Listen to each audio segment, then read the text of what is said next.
जो खबर हमारी माटी से उपजे और पूरे देश में गूंजे, आपके हाथों के पन्नों से लेकर आपकी उंगलियों की डिजिटल स्क्रीन तक, नवा छत्तीसगढ़ की अपनी बुलंद आवाज, बेबाक, सच्ची और बिल्कुल सटी, गढ़ने पत्रकारिता के नए आयाम। आ रहा है उज्जवल भूमि। उज्जवल भूमि प्रिंट और डिजिटल पर बहुत जल्द।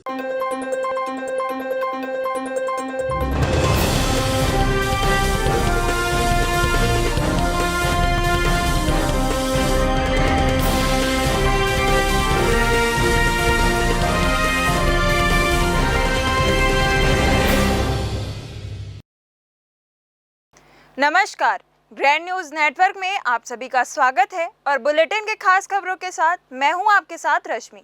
चलिए अब नजर डाल लेते हैं आज के बुलेटिन के खास खबरों की ओर। खबरों का सिलसिला शुरू करें उससे पहले एक नजर आज की हेडलाइंस पर।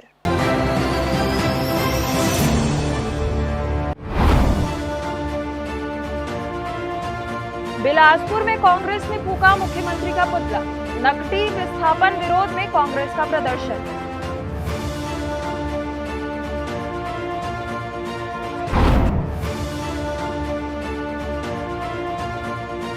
कमला नेहरू बस स्टैंड की 20 से अधिक दुकानें सील, बकाया किराया नहीं चुकाने पर निगम की बड़ी कार्यवाही।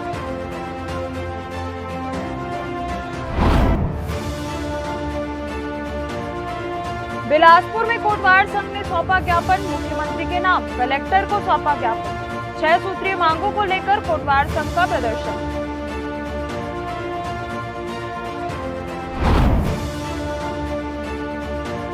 बिलासपुर में खाकी पर लगा गंभीर आरोप, शादी का झांसा देकर यौन शोषण का आरोपी आरक्षक गिरफ्तार।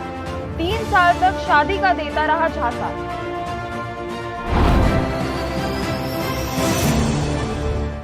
ये थी हेडलाइंस और अब खबरें विस्तार से। नकटी गांव में लोगों को बेघर किए जाने के विरोध की आवाज अब पूरे प्रदेश में तेज होती जा रही है।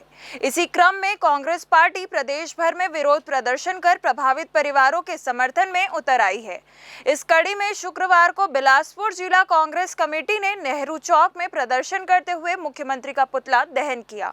प्रदर्शन के दौरान बड़ी संख्या में कांग्रेस कार्यकर्ता मौजूद रहे। कार्यकर्ताओं ने राज्य सरकार के खिलाफ जमकर नारेबाजी की और नकटी गांव के प्रभावित परिवारों को तत्काल राहत एवं पुनर्वास उपलब्ध कराने की मांग उठाई। कांग्रेस नेताओं ने कहा कि सरकार की कार्यवाही से कई परिवार बेघर हो गए हैं, जिनके सामने आजीविका और रहने का संकट खड़ा हो गया है। जिला कांग्रेस कमेटी के पदाधिकारियों ने कहा कि कांग्रेस पार्टी प्रभावित लोगों के साथ मजबूती से खड़ी है। उनका कहना था कि जब तक बेघर हुए परिवारों को स्थायी आशियाना और आवश्यक सुविधाएं उपलब्ध नहीं करा दी जाती, तब तक पार्टी का संघर्ष जारी रहेगा और हर स्तर पर उनकी आवाज उठती रहेगी। कांग्रेस नेताओं ने यह भी बताया कि छत्तीसगढ़ के पूर्व मुख्यमंत्री भूपेश बघेल और प्रदेश कांग्रेस अध्यक्ष दीपक बैज स्वयं नकटी गांव पहुंचकर प्रभावित परिवारों से मुलाकात कर चुके हैं। दोनों नेताओं ने लोगों को हर संभव सहायता और न्याय दिलाने का भरोसा दिया है। प्रदर्शन के अंत में कांग्रेस कार्यकर्ताओं ने सरकार से प्रभावित परिवारों के पुनर्वास की मांग करते हुए चेतावनी दी कि अगर मांगे पूरी नहीं हुई तो आंदोलन को और तेज किया जाएगा। गरीब आदमी का घर नहीं उजाड़ना चाहिए। बहुत मुश्किल से, बहुत मेहनत से, अथक परिश्रम से गरीब आदमी का घर बनता है और ये सरकार आधी रात में वहाँ बुलडोजर चला दे रही है। ऐसा नहीं होना चाहिए। अगर विधायकों का घर बनाना है, बंगला बनाना है, तो नए रायपुर में हजारों एकड़ ज़मीन पड़ा हुआ है। रायपुर के आसपास भी हजारों एकड़ सरकारी ज़मीन है, वहाँ घर बना करके देना चाहिए। आम आदमी, गरीब आदमी जो रोजी मजदूरी करते हैं, जिनका आर्थिक स्थिति खराब रहता है, अच्छा नहीं होता, उनका घर तोड़ के यह सरकार दर्शाना चाहती कि ये संवेदनशील सरकार है, जनता के साथ नहीं है, गरीबों के साथ नहीं है। इसलिए आज हम लोग मुख्यमंत्री का पुतला दहन किए हैं और जब तक ये मांग पूरी नहीं होती है, कांग्रेस पार्टी नकटी गांव के ग्रामीणों के साथ कंधे से कंधा मिलाकर लड़ाई को लड़ेगी। आप सबको पता है कि नकटी गांव में, रायपुर में जिस तरह से गरीबों की बस्ती उजाड़ कर वहां विधायक निवास बनाने की बात हो रही है। अब आप एक बात बताइए, लाखों एकड़ ज़मीन, हजारों एकड़ ज़मीन वहाँ सरकारी ज़मीन खाली पड़ी हुई है, आसपास ही पड़ी हुई है, अगल बगल प्राइवेट लोगों का कब्जा है। उसको ये नहीं खाली करा रहे। लेकिन गरीब लोग जो वहाँ कई वर्षों से रह रहे हैं, जहाँ उन्होंने नहीं पता कितने अपने बुजुर्गों को जाते देखा होगा, बेटियों को आते देखा होगा, बेटियों को जाते देखा होगा, इतनी भावनाएं जुड़ी हैं। हो सकता है कि वो शासकीय ज़मीन आज नहीं तो कल आपको खाली कराना हो, परंतु आज विधायक निवास बनाने के लिए खाली कराना, बरसात के समय रात को खाली कराना, और तो और इनके खुद के सांसद जो रायपुर के सांसद हैं वो बोल रहे हैं कि गलत हो रहा है, और उनकी जब कोई सुनवाई नहीं है, जब हमारे राजधानी के सांसद की कोई सुनवाई नहीं है, तो और किसी की क्या सुनवाई होगी। लेकिन कांग्रेस पार्टी अपनी लड़ाई गरीबों के खिलाफ जारी रखी थी, है और जारी रखती रहेगी। देखिए, भारतीय जनता पार्टी की सरकार ने जो नकटी गांव में अमानवीय कृत्य जो किया है कि बसे बसाए घरों को जो उजाड़ने का काम वो लोग किए हैं, उसके खिलाफ आज कांग्रेस का धरना प्रदर्शन है। विष्णुदेव साय जी को ये अमानवीय कृत्य करते हुए सोचना चाहिए कि जब भरी बरसात में उन लोगों ने परिवारों को उजाड़ने का काम किया है। वैसे आप ये इतिहास भी देख सकते हैं कि जब भी इन्होंने किसी बस्ती को उजाड़ा है तो बरसात का मौसम देख के ही उजाड़ते हैं ये लोग। देखिए, बच्चे अनाथ हो गए हैं, बच्चे किसी के घर में पेशेंट है, सब आज सड़क पे आ गए हैं, बच्चों की किताबें नहीं मिल रही, सबको मलबे में दबा दिए। छोटे छोटे बच्चे कहाँ जाएंगे, लोग बीमार हैं, प्रेग्नेंट हैं, बहुत परेशानी, खाना पानी का उनका व्यवस्था नहीं हो पा रहा है। और जहाँ पर ये मकान देने की बात कर रहे हैं, उस मकान का भी जो अलॉटमेंट इन लोगों ने किया है, ना वहाँ बिजली की सुविधा है ना पानी की सुविधा है, तो लोग आज भरी बरसात में परेशान हैं, बेघर हो चुके हैं, जिसके खिलाफ आज जनता का भी जन आक्रोश यहाँ पर उमड़ा हुआ है और कांग्रेस पार्टी जनता के हक के लिए आज लड़ाई लड़ रही है। मानवाधिकार सहायता संस्थान भारत की जिला चेयरमैन देव सिंह सोनवानी ने ग्राम पंचायत दर्श भांटा के सरपंच NL धृत लहरे पर शासकीय राशि के दुरुपयोग और भ्रष्टाचार का आरोप लगाते हुए कलेक्टर को शिकायत सौंपी है। शिकायत में कहा गया है कि शासकीय उच्चतर माध्यमिक विद्यालय दरंश भाटा के खेल मैदान निर्माण के नाम पर 1,30,700 रुपए का भुगतान किया गया, लेकिन मौके पर कोई निर्माण कार्य नहीं हुआ। शिकायत के अनुसार सूचना के अधिकार RTI के तहत प्राप्त दस्तावेज में भुगतान की जानकारी सामने आई है। इसके बाद विद्यालय के प्राचार्य, शिक्षकों और छात्रों से जानकारी लेने पर बताया गया कि खेल मैदान में पंचायत की ओर से कोई कार्य नहीं कराया गया। शिकायतकर्ता का दावा है कि विद्यालय के प्राचार्य ने भी लिखित रूप से निर्माण कार्य नहीं होने की पुष्टि की। संबंधित दस्तावेज और RTI से प्राप्त जानकारी शिकायत के साथ संलग्न किए गए हैं।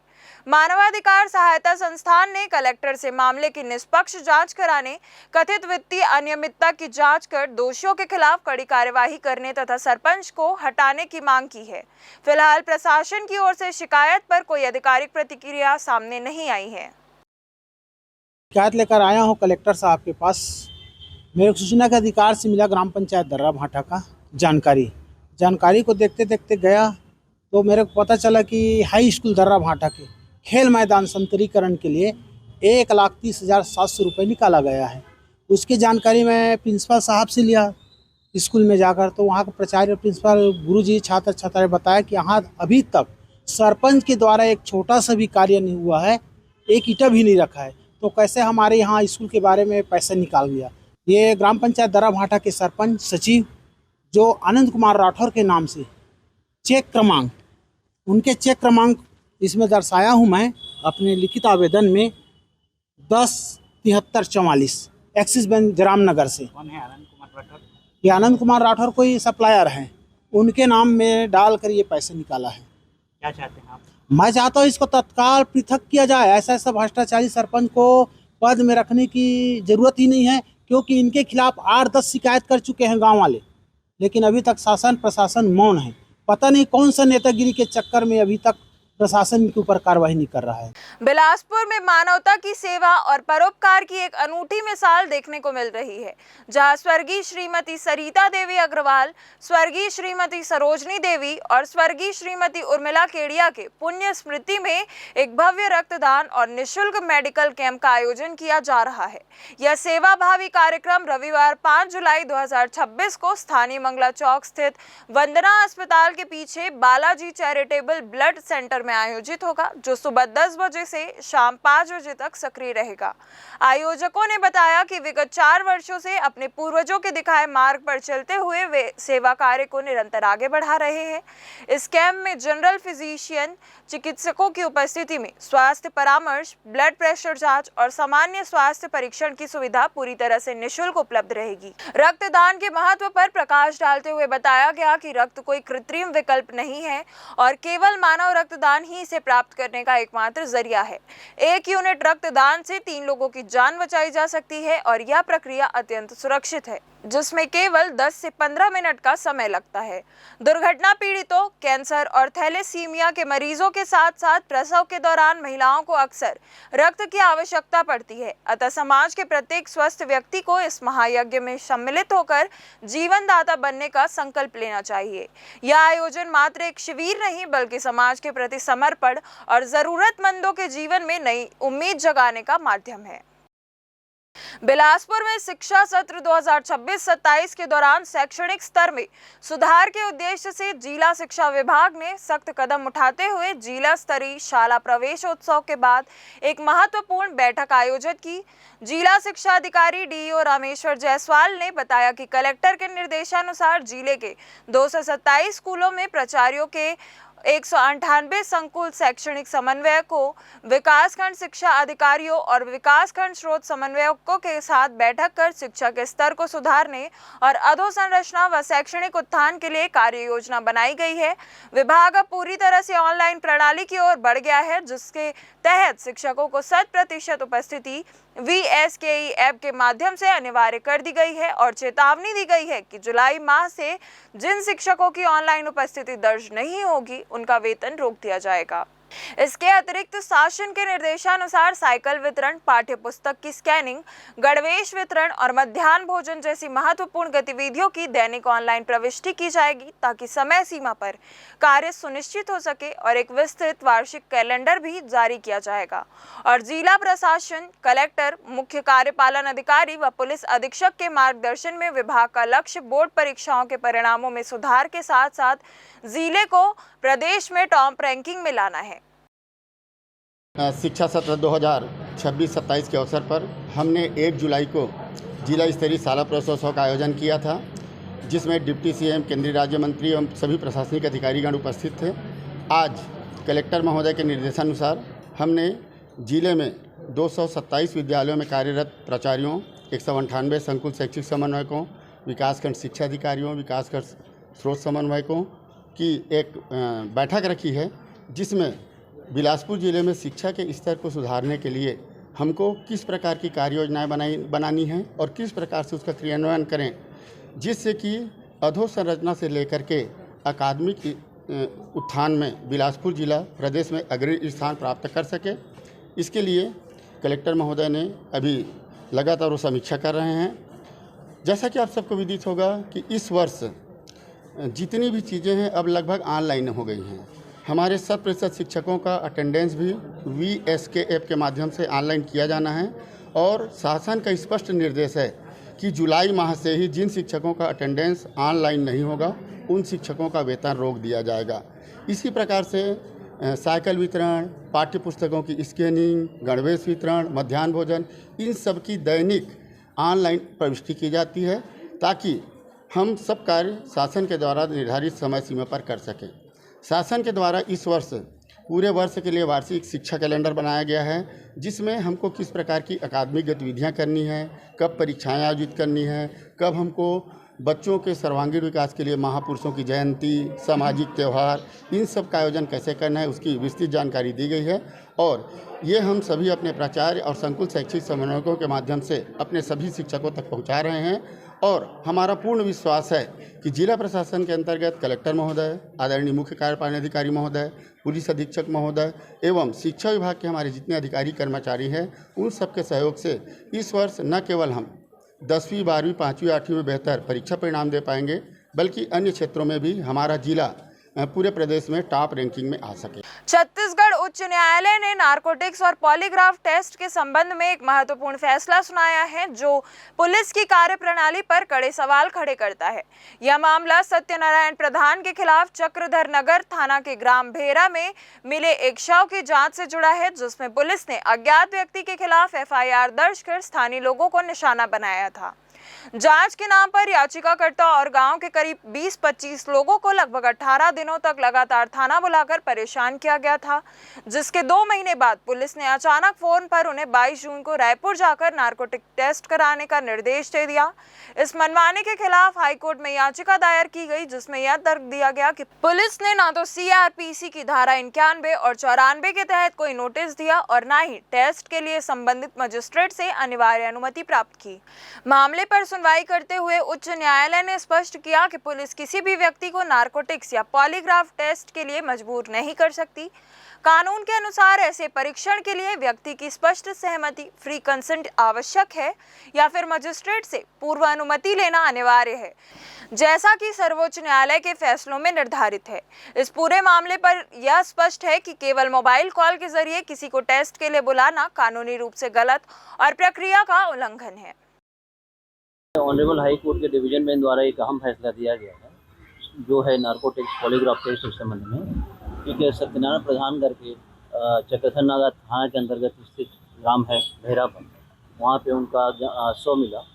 पुलिस वाला ने अज्ञात व्यक्ति के विरुद्ध FIR दर्ज कर विवेचना शुरू किया, जिसमें याचिकाकर्ता और ग्रामीण गांव के करीबन 20-25 लोगों को करीबन 18 दिन तक पुलिस वाले थाना बुलाते रहे 2 महीने पहले की बात है। उसके बाद ठीक रहा, फिर छोड़ दिया गया और अचानक इनको 19 तारीख को बोला गया कि आपको 22 जून को रायपुर जाना है नार्को टेस्ट कराने के लिए।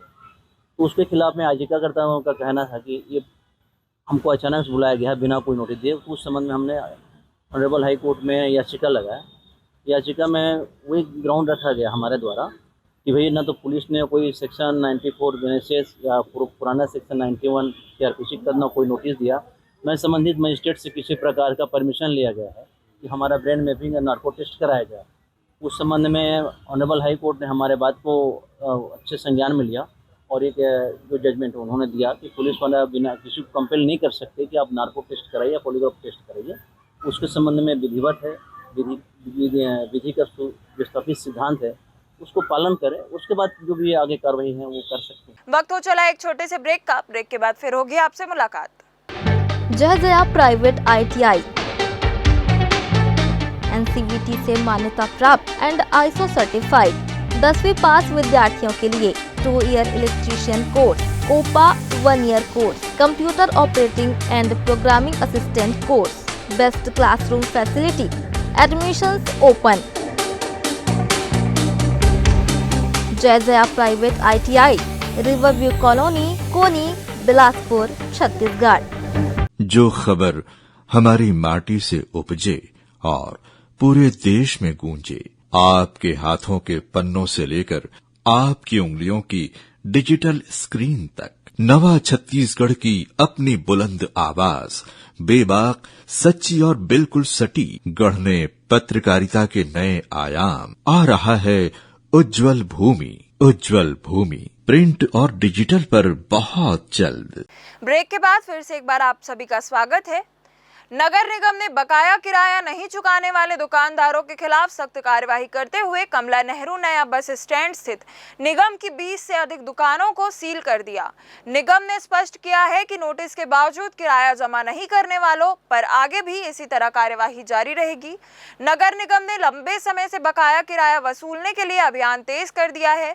शुक्रवार को निगम की टीम कमला नेहरू नया बस स्टैंड पहुंची और किराया बकाया रखने वाली 20 से अधिक दुकानों को सील कर दिया। कार्यवाही से पहले सभी दुकानदारों को नोटिस जारी कर बकाया राशि जमा करने का अवसर दिया गया था, लेकिन निर्धारित समय में भुगतान नहीं होने पर निगम ने नियमानुसार कार्यवाही की। कार्यवाही के दौरान कुछ दुकानदारों ने अतिरिक्त समय की मांग की, लेकिन अधिकारियों ने बताया कि वे पहले ही पर्याप्त समय दे चुके हैं। निगम के अनुसार वर्षों से किराया जमा नहीं होने के कारण राजस्व का नुकसान हो रहा था। अपर आयुक्त खान जाची कुमार ने बताया कि सील की गई दुकानों के संचालकों को 1 सप्ताह का अंतिम अवसर दिया जाता है। इस अवधि में बकाया किराया जमा करने पर नियमानुसार सील खोली जाएगी, अन्यथा कार्यवाही जारी रहेगी। नगर निगम ने यह भी स्पष्ट किया कि शहर के अन्य निगम संपत्तियों के बकायेदारों की सूची तैयार की जा रही है और उनके खिलाफ भी जल्द इस प्रक्रिया में कार्यवाही की जाएगी।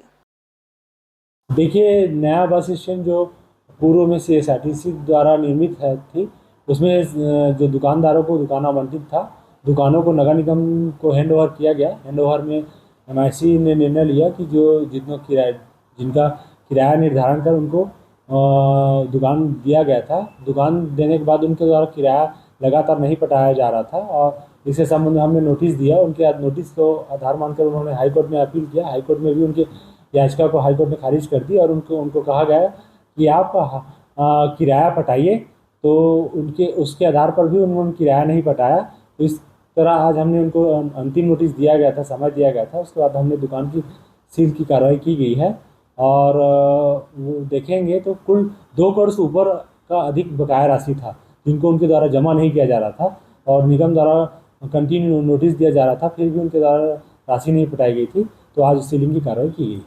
नहीं, जब हमको नगर निगम को हैंड ओवर हुआ उस समय जितने भी दुकानदार नियमित दुकानदार थे वो तो नियमित किराया पटा रहे थे और जो अवैध दुकान घुसे हुए थे जो CSRTC द्वारा जो हमको सूची दी गई थी उनको MIC द्वारा नियमित किया गया था। तो उनके द्वारा भी किराया की राशि नहीं पटाया जा रहा था, तो उन पर भी कार्रवाई की गई है। कितने ऐसे दुकान है जिस पर कार्रवाई की गई? टोटल 20 दुकान है जिस पर आज कार्रवाई की गई। पैसे दिए जाएंगे? नहीं, उन पर वसूली की कार्रवाई की जाएगी। साथ ही अगर वो नहीं पटाते हैं समय पे तो दुकान को दूसरे को नीलामी के माध्यम से देंगे। बिलासपुर के कोनी स्थित अटल बिहारी वाजपेयी विश्वविद्यालय में छात्रों के साथ हुए कथित अभद्र व्यवहार के मामले में छात्रों का एक प्रतिनिधि मंडल अपनी शिकायतों को लेकर कुलपति से मिलने पहुंचा था। छात्रों का आरोप है कि वहां के सहायक कुल सचिव और परीक्षा नियंत्रक F कुरैशी सर ने उनके साथ न केवल अभद्र व्यवहार किया बल्कि छात्रों के जायज काम करने से भी इनकार किया। छात्रों की ओर से बात रखते हुए BPL लॉ कॉलेज के छात्र अविनाश पांडे ने बताया कि वे छात्रों से जुड़ी समस्याओं को लेकर वहां गए थे, जिनमें एक छात्र के माता पिता का नाम सही कराने और दूसरे छात्र द्वारा अपनी परीक्षा के अंकों से संतुष्ट न होने पर पुनः जांच करवाने संबंधी आवेदन शामिल थे। अविनाश पांडे के अनुसार जब उन्होंने इन समस्याओं को समाधान की मांग की तो कुरैशी सर ने बेहद अनुचित रवैया अपनाते हुए कहा कि पहले छात्रों को वापस भेजें, उसके बाद ही वे किसी काम पर विचार करेंगे और उनके कहने पर वे कोई भी काम नहीं करेंगे। इसके बाद छात्र अपनी शिकायत लेकर कुलपति के पास गए, जहां कुलपति ने उनका आवेदन स्वीकार तो कर लिया, लेकिन अविनाश पांडे का कहना है कि अब तक परीक्षा नियंत्रक के खिलाफ न तो किसी कार्यवाही का आश्वासन मिला है और न ही इस मामले में कोई संतोषजनक प्रक्रिया सामने आई है। हम विश्वविद्यालय गए थे कुरैशी सर का कंप्लेन करने के लिए, क्योंकि मैं कल की डेट में गया था उनके पास 2-3 काम लेके, छात्रों के ही काम लेके गया था जो कि उनको कर देना था, लेकिन वो किए नहीं और मेरे से अभद्र व्यवहार किए। दोबारा यूनिवर्सिटी ना आने की भी बात कर दी उन्होंने। जो वहाँ कुरैशी सर बैठते हैं, सहायक कुल सचिव हैं वो, उन्होंने अभद्र व्यवहार किया हमारे साथ। मैं छात्रों की मांग लेके गया था, वहाँ पर छात्रों का काम लेके गया था, लेकिन उन्होंने काम करने से इनकार कर दिया। अब उन्होंने ये कहा आप छात्रों को भेजिए, उसके बाद हम काम करेंगे उनका, आपके बोलने पर हम काम नहीं करेंगे। क्या काम लेके गए थे? कौन है कुरैशी सर? कुरैशी सर सहायक परीक्षा नियंत्रक हैं। हम बच्चों के लिए ले गए थे कि जैसे एक बच्चे का था, माता पिता का नाम उनका चेंज हो गया था, तो उसको हम चेंज कराना चाह रहे थे, ऊपर नीचे करवाना चाह रहे थे। और साथ में ही एक बच्चे का था, उसका वो अपने नंबरों से संतुष्ट नहीं था, BLLB के 5वें सेमेस्टर में वो है, उसका अपने नंबर से संतुष्ट नहीं था। हम उसका भी लेके गए थे एप्लीकेशन कि आप उसके दोबारा जांच कराई जाए। तो बच्चे भी गए थे साथ में? साथ में बच्चे नहीं गए थे सर, क्योंकि बच्चे बाहर रहते हैं। तो क्या बोले सर? साथ आज बच्चे हमारे साथ गए थे शिकायत करने साथ में। सर का ऐसा कुछ आया नहीं रिस्पांस, वहाँ से संतुष्टिजनक रिस्पांस नहीं आया है। तो आज भी शिकायत लेके जब गए तो क्या कुछ हुआ? शिकायत लेके गए थे, सर शिकायत सुने, कुलपति सर शिकायत सुने, उसके बाद कुछ ऐसा संतुष्टिजनक अपना जवाब दिए नहीं है वो। आप लोग का आवेदन एक्सेप्ट नहीं किया बता रहे हैं? आवेदन एक्सेप्ट नहीं किया गया था सहायक परीक्षा नियंत्रक द्वारा। वहाँ पे सर कुलपति जी मिले, उनसे मतलब मैंने कंप्लेन किया उनको, साथ में उन्होंने एक्सेप्ट किया लेटर हमारा और साथ में मैंने कार्रवाई की मांग की, लेकिन उनकी तरफ से कार्रवाई के लिए कुछ रिस्पांस नहीं आया। अंग्रेजों के शासनकाल से ग्रामीण प्रशासन की अहम कड़ी माने जाने वाले कोटवार आज भी अपने अधिकारों और सम्मानजनक वेतन की मांग को लेकर संघर्ष कर रहे हैं। वर्षों से लगातार धरना प्रदर्शन और ज्ञापन देने के बावजूद उनकी प्रमुख मांगें अब तक पूरी नहीं हुई और महंगाई की इस दौर में मात्र 3,000 से 6,000 रुपए मासिक मानदेय में परिवार का पालन पोषण करना मुश्किल हो गया। इसी को लेकर कोटवार एसोसिएशन ऑफ छत्तीसगढ़ के पदाधिकारी और सदस्य एक बार फिर देश के अलग अलग जिलों के साथ ही बिलासपुर के कलेक्टर कार्यालय पहुंचे और मुख्यमंत्री के नाम ज्ञापन सौंपा। कोटवार संघ का कहना है कि प्रदेश के हजारों कोटवार लंबे समय से शासन प्रशासन की जिम्मेदारियां निभा रहे हैं, लेकिन आज तक उन्हें नियमित कर्मचारी का दर्जा नहीं मिल सका। ज्ञापन में ए श्रेणी के कोटवारों का मानदेय 6,000 से बढ़ाकर 15,000 रुपए, बी श्रेणी का 5,500 से 12,000 रुपए, सी श्रेणी का 4,500 से 10,000 रुपए और डी श्रेणी का 3,000 से बढ़ाकर 8,000 रुपए प्रति माह करने की मांग की गई है। इसके अलावा कोटवारी नियुक्तियों में कथित भ्रष्टाचार पर तत्काल रोक लगाने और पारदर्शी भर्ती प्रक्रिया लागू करने की भी मांग उठाई गई है। संघ के पदाधिकारियों ने चेतावनी दी है कि यदि सरकार ने जल्द उनकी मांगों पर सकारात्मक निर्णय नहीं लिया तो प्रदेश के कोटवार चरणबद्ध तरीके से उग्र आंदोलन करने के लिए मजबूर होंगे। कई साल से अपन मांग ला रखे हैं सरकार होगा थे उग्रवाद नहीं करे। सो अभी वर्तमान में हमारे सुप्रीम कोर्ट एक आदेश निकाले है कि कोटवार मतलब कम से कम 10,000 रुपये तनख्वाह दे जाए महंगाई की जमानत देखते हुए। श्रम विभाग वाला भी बोली कि 10,000 रुपये कम से कम दिए जाए। बोला हमारे राज्य शासन के जो कर्मचारी है, तहसीलदार है, SDO है, कलेक्टर है, ये मन लिखते कोटवार बन के जमीन दे हैं 10 एकड़ तो नहीं दिए जाए। हमार आपत्ति लगा तो मन हमार लड़ाई सी बढ़ती है कि हमारे जो सरकार दिए हैं तो कई 4 हुए तक कोटवार हैं, तो हम प्राइवेट संस्था के हैं कि सरकारी संस्था के हैं। ये हमारे घर पूछन कि हम लोग प्राइवेट बना था कि सरकारी बना हुए तो जो नियम है जो सब मिले है वो नियम हम लोग हुए। अब प्राइवेट होगा तब निविलिटी कर दे ताकि हमारा साथी बन जाए। अभी कुछ नहीं है, विज्ञापन छपे हैं, देख रहे एक हफ्ता टाइम नहीं है कि हफ्ता में हमारे काम सुन आई होती है और नहीं हुई तो हम निश्चित हटा के वो अभी बात ले लेंगे प्रधानमंत्री ने जब वो दिल्ली जाओ। बिलासपुर के सिटी कोतवाली थाना क्षेत्र अंतर्गत बस स्टैंड स्थित सिटी सेंटर में बीती रात 2 गुटों के बीच जमकर मारपीट और चाकूबाजी की घटना सामने आई है, जिसका वीडियो अब सोशल मीडिया पर तेजी से वायरल हो रहा है।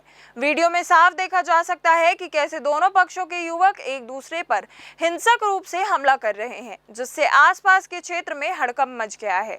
इस घटना की जानकारी मिलते ही पुलिस ने मामले को संज्ञान में लिया और वायरल वीडियो के आधार पर हमलावरों की पहचान करने के साथ ही पूरे घटना की जांच शुरू कर दी है। अभी जो है हमारे पास कोई शिकायत नहीं आई है, इस संबंध में कोई कंप्लेंट नहीं आया है किसी के द्वारा। हालांकि हमें मीडिया के माध्यम से एक वीडियो प्राप्त हुई है जिसमें दिख रहे हैं कि 2 गुटों के बीच में आपसी झड़प हो रही है। अब हम लोग उसमें से लोग को आइडेंटिफाई कर रहे हैं उस वीडियो के माध्यम से और उनसे पूछताछ करके विधि सम्मत कानूनी कार्रवाई की जाएगी। छत्तीसगढ़ शासन द्वारा बिलासपुर नगर निगम के 11 एल्डरमैन की सूची जारी होने के बाद भारतीय जनता पार्टी में असंतोष के स्वर उभरने लगे हैं। सूची को लेकर बिलासपुर विधानसभा क्षेत्र के कार्यकर्ताओं ने उपेक्षा का आरोप लगाया, जिसके चलते विरोध और इस्तीफा का दौर शुरू हो गया है। इसी कड़ी में भाजपा के वरिष्ठ कार्यकर्ता पूर्व मंडल अध्यक्ष पूर्वी मंडल एवं रेलवे सह प्रभारी निर्मल जीवनानी ने पार्टी के सभी दायित्वों से इस्तीफा दे दिया है। उन्होंने अपना इस्तीफा जिला भाजपा अध्यक्ष को सौंपते हुए आरोप लगाया कि एल्डरमैन नियुक्ति में वर्षों से पार्टी के लिए कार्य कर रहे समर्पित कार्यकर्ताओं की अनदेखी की गई है। उनका कहना है कि हाल ही में कांग्रेस छोड़कर भाजपा में शामिल हुए एक व्यक्ति को एल्डरमैन बनाए जाने से पुराने कार्यकर्ताओं में नाराजगी है। निर्मल जीवनानी ने कहा कि यदि इस तरह मनमाने ढंग से निर्णय लिए जाते हैं तो भविष्य में पार्टी को राजनीतिक नुकसान उठाना पड़ सकता है। हालांकि उन्होंने यह भी कहा कि यदि पार्टी के वरिष्ठ नेता उन्हें चर्चा के लिए बुलाते हैं तो वे अपनी बात रखने जरूर जाएंगे। एल्डरमैन सूची को लेकर पार्टी के भीतर बढ़ती नाराजगी अब खुलकर सामने आने लगी है।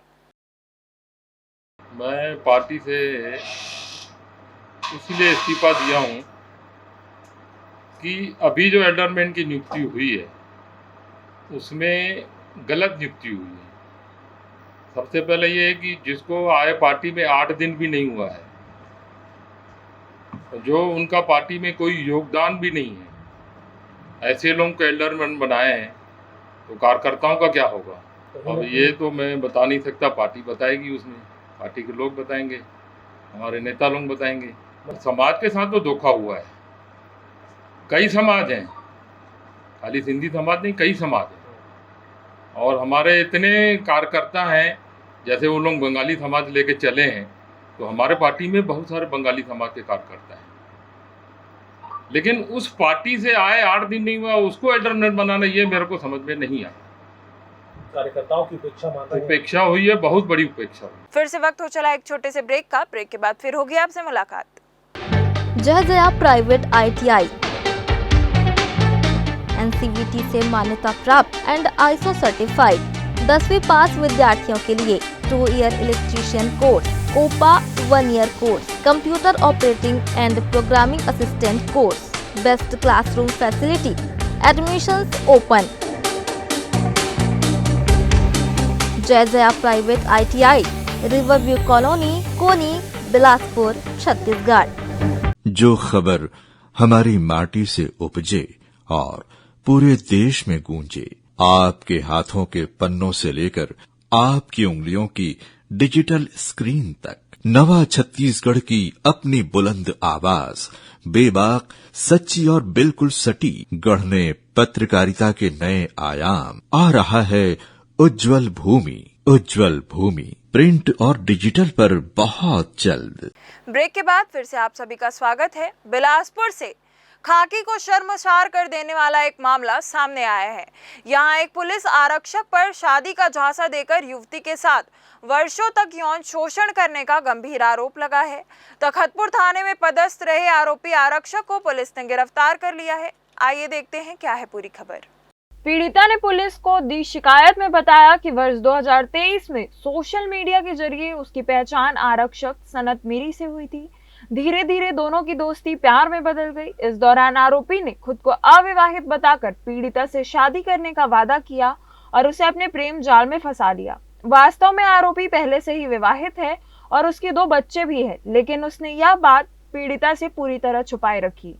तखतपुर थाना में पीड़िता ने उपस्थित होकर रिपोर्ट दर्ज कराया कि पुलिस लाइन में पदस्थ आरक्षक सनत मीरी के द्वारा पिछले 3 सालों से उसके साथ धोखे में रखकर अनमैरिड बताकर उसके साथ शादी का झांसा देकर लगातार उसका दैहिक शोषण करने की शिकायत की है, जिसके रिपोर्ट पर से अपराध पंजीबद्ध किया गया है और मामले में आरोपी आरक्षक को भी गिरफ्तार कर न्यायिक रिमांड में भेजा जा रहा है। पीड़िता के अनुसार आरोपी ने शादी का झांसा देकर पिछले 3 वर्षों तक लगातार उसका शारीरिक शोषण किया। जब पीड़िता ने शादी का दबाव बनाया तो आरोपी अपने वादे से मुकर गया और उसे टालने लगा। इसके बाद पीड़िता ने तखतपुर थाने में शिकायत दर्ज कराई। मामले की गंभीरता को देखते हुए पुलिस ने जांच की और आरोपी आरक्षक के खिलाफ भारतीय न्याय संहिता की धारा 69 के तहत मामला दर्ज कर उसे गिरफ्तार कर लिया। मामले में आगे की वैधानिक कार्यवाही की जा रही है। कैमरामैन राहुल ठाकुर के साथ पिंटू दुबे की रिपोर्ट। बिलासपुर के सिविल लाइन थाना अंतर्गत संतोष भवन के सामने बीती रात करीब 3:30 बजे एक मामूली विवाद ने हिंसक रूप ले लिया, जिसमें एक युवक गंभीर रूप से घायल हो गया। घटनाक्रम के अनुसार सोम केसरी और स्वयं खटी अपने दोस्त प्रिंस रोहरा की मदद करने के बाद उसे घर छोड़ने जा रहे थे और रास्ते में संतोष भवन के पास रुके थे। तभी वहां मेहुल जात्रे, प्रकाश निषाद और धनंजय वस्त्रकार पहुंचे और उनसे गाली गलौज शुरू कर दी। विरोध करने पर आरोपियों ने उनके साथ मारपीट की और इसी दौरान एक आरोपी ने लोहे की कुर्सी से स्वयं खटीक के सिर पर जानलेवा हमला कर उसे बुरी तरह घायल कर दिया। घटना की सूचना मिलने पर परिजन तत्काल मौके पर पहुंचे और घायल युवक को उपचार के लिए सिम्स में भर्ती कराया, जहां उसकी स्थिति गंभीर बनी हुई है। सोम केसरी की शिकायत पर सिविल लाइन पुलिस ने तीनों नामजद आरोपियों के खिलाफ अपराध दर्ज कर आगे की कार्यवाही में जुट गई है। मेरे दोस्त का एक्सीडेंट हो गया था, प्रिंस अरोड़ा मसान से मैं उसको लेने गया था, तो वहाँ से उसको अपने घर लेके जाके उसका चेकअप कराया। फिर उसको उसके घर छोड़ने जा रहा था, तो वहाँ पर उसके घर के पास संतोष भवन के पास कुछ लड़के लोग मुझे रोके, मेरे साथ के। उन लोग पूछे तुम लोग यहाँ क्या कर रहे हो, तुम्हें यहाँ कैसा है मेरे इलाके में, ये वो। और उतने में गाली गलौज देने लगे। मैं मना किया कि गाली मत बको भैया, तो उतने में एक चाकू निकाल के मल्टीपल्स ऑफ टाइम मेरे सर में मारे और पीठ में, और मेरे को जाने नहीं देते। बोलते तू अगर पुलिस केस करेगा तो वो जान से मार देंगे। माफ़ी मंगवा रहे थे मेरे से। कहाँ पे चोट आया आपको? सर में, पीठ में, हाथ में, कौन कौन है मारने वाले? छोटू, धनंजय और कितने लोग? 3 लोग। बिलासपुर के कोटा थाना क्षेत्र से एक गंभीर मामला सामने आया है, जहां एक परिवार को सामाजिक बहिष्कार का दंश झेलना पड़ा है। इस मामले में चर्च के पास्टर और उनकी समिति के सदस्यों पर प्रताड़ना और सामाजिक रूप से अलग-थलग करने का आरोप है। कोटा के मिशन कंपाउंड निवासी हरीश लाल ने पुलिस में शिकायत दर्ज कराई है कि चर्च की नई समिति के गठन के बाद से ही उन्हें और उनके परिवार को चर्च की सभी गतिविधियों से जानबूझकर दूर रखा जा रहा है और मानसिक रूप से प्रताड़ित किया जा रहा है। पीड़ित का आरोप है कि 17 जनवरी 2026 को आयोजित एक बैठक में उन्हें बिना किसी अधिकार के नॉट इन गुड स्टैंडिंग घोषित करते हुए चर्च और समाज से बाहर कर दिया गया। इतना ही नहीं, समाज के अन्य लोगों से उनके परिवार के साथ भी सभी सामाजिक संबंध समाप्त करने की अपील भी की गई, जिससे उनका जीवन प्रभावित हुआ है। कोटा थाना अंतर्गत आवेदक हरीश लाल द्वारा थाने में एवं न्यायालय में शिकायत दर्ज कराया गया था कि मसीह समाज के पास्टर मनीष आर मसीह एवं अन्य लोगों के द्वारा लगातार समाज से बहिष्कार कर मानसिक रूप से प्रताड़ना किए जाने की शिकायत की थी, जिसमें परिवार जांच पर से न्यायालय के आदेश से इसमें सभी लोगों के विरुद्ध भारतीय अधिकार संरक्षण अधिनियम एवं IT एक्ट की धाराओं के तहत अपराध पंजीबद्ध किया गया है। मामले में विवेचना की जा रही है। शिकायत को गंभीरता से लेते हुए कोटा पुलिस ने तत्काल जांच शुरू कर दी। पुलिस ने pastor Manish R Masih, Saurabh Peters, Raja Soleman Das और अनिल मसीह सहित चर्च से जुड़े कुल 7 आरोपियों के खिलाफ भारतीय नागरिक सुरक्षा संहिता और IT एक्ट की विभिन्न धाराओं के तहत मामला दर्ज कर लिया है। इस प्रकरण पर जानकारी देते हुए बिलासपुर की SP मधुलिका सिंह ने बताया कि पुलिस मामले की विस्तृत जांच कर रही है और आरोपियों के खिलाफ नियमानुसार सख्त कार्रवाई की जाएगी। कैमरामैन राहुल ठाकुर के साथ पिंटू दुबे की रिपोर्ट। आज के मेरे इस बुलेटिन में बस इतना ही। अगले बुलेटिन में फिर होगी आपसे मुलाकात। तब तक मुझे और मेरी पूरी टीम को दीजिए इजाजत। नमस्कार।